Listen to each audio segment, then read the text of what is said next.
When the children of Israel were taken captive into Babylon, the 6th century before Christ, they lost just about everything.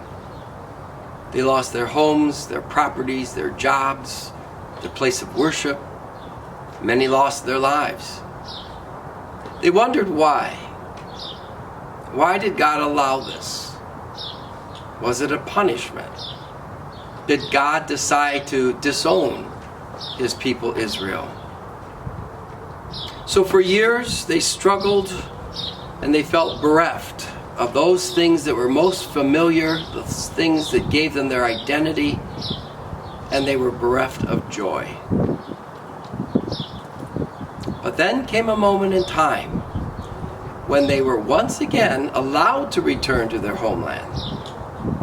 They came back to all of those places that were so precious, at which they forged their identities.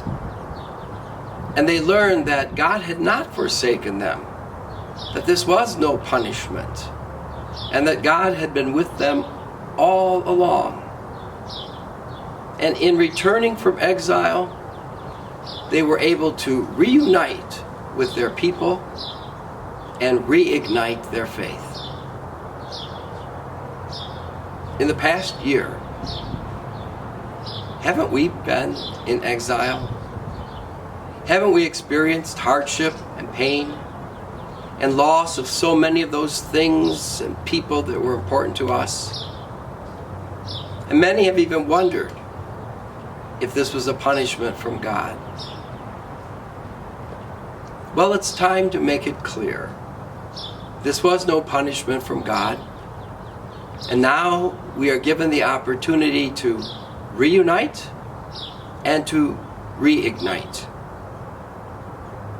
It's time to get ready, because all of the signs of hope are there, and we at St. Joan of Arc want to be ready to embrace those signs as they come.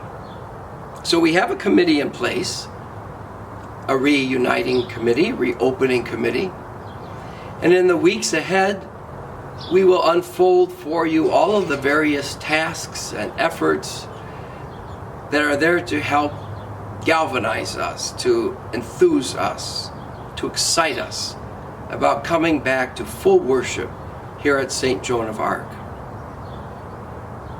This committee is a wellspring of ideas, of creative resources, and of a zeal that we hope will be contagious to our entire parish community.